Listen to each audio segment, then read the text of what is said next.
Nous voici de retour dans notre univers littéraire parallèle où Stendhal, l'auteur du livre de l'amour, et Mathilde, son adorable bien-aimée, ont désormais une petite fille prénommée Yvette.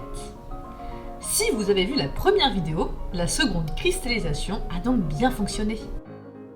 Soucieux du bien-être de leur petite Yvette, les jeunes parents se renseignent sur les recherches en psychologie et ils tombent sur la théorie de l'attachement. Mais qu'est-ce que c'est ? C'est le psychiatre anglais John Bowlby en 1958 qui développe ce concept. Hélas, pour Stendhal et Mathilde, un enfant, ça a des besoins et ça n'existe pas tout seul. Il ne suffit pas de le nourrir et de changer ses couches. L'attachement, c'est une relation de confiance et de sécurité. Elle passe notamment par une proximité physique et une disponibilité émotionnelle entre un enfant et sa figure d'attachement. Bowlby la nomme caregiver. Vous avez tout suivi ? Nous allons revoir ça plus tard avec des exemples. Faisons un léger bond dans le temps et changeons de continent.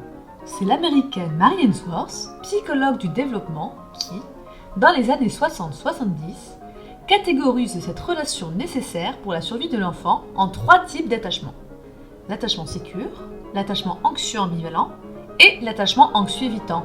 Plus tard, Mary Main rajoutera un 4e type d'attachement, l'attachement désorganisé. Reprenons nos jeunes parents, Stendhal et Mathilde, ainsi que leur enfant.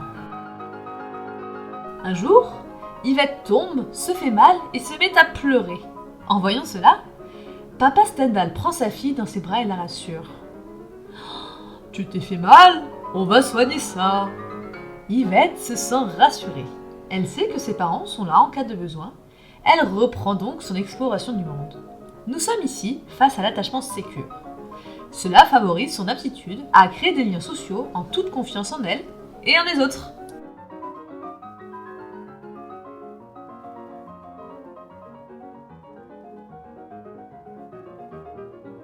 Reprenons maintenant notre scène au début.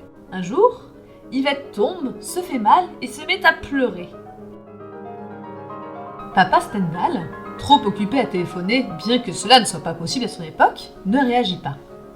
Yvette est obligée d'exagérer sa détresse pour attirer l'attention de son père. Son émotion oscille entre la colère envers l'ignorance de son père et l'amour qu'elle lui porte. Plus tard, Mathilde s'aperçoit que sa fille est une bosse. Elle esquisse un geste de tendresse qu'Yvette repousse. Nous sommes face à un attachement anxieux ambivalent.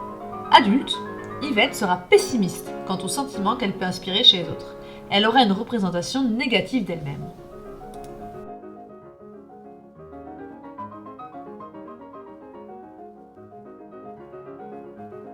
Reprenons maintenant notre scène au début. Un bon matin, Yvette tombe, se fait mal et pleure. Mathilde se précipite sur sa fille et la relève brusquement. Elle lui lance « Arrête de pleurer, ce n'est rien, tu n'as qu'à faire attention !» Avec cette réaction, elle ignore les sentiments de sa fille et les réprimande même. C'est l'attachement anxieux évitant.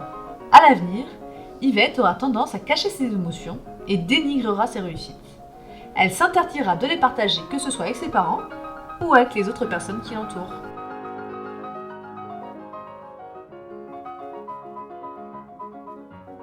Un jour, Yvette tombe, se fait mal et se met à pleurer. Papa Stendhal passe, mais ignore sa fille et ne considère que la lampe cassée. Face à ce comportement, Yvette hurle de plus belle et se roule par terre pour attirer l'attention. Mathilde arrive. En voyant la lampe cassée, elle réagit avec violence et de manière punitive. Yvette finit par se prostrer au sol dans un coin, prise d'un fou rire. C'est un type d'attachement désorganisé. Ces comportements imprévisibles, excessifs ou inadéquats engendreront chez Yvette un dégoût d'elle-même, elle se croira indigne d'être aimée. Pour conclure, John Bowlby développe la théorie de l'attachement. Mary Ainsworth introduit les 3 premiers schémas de l'attachement que viendra plus tard compléter Mary Main.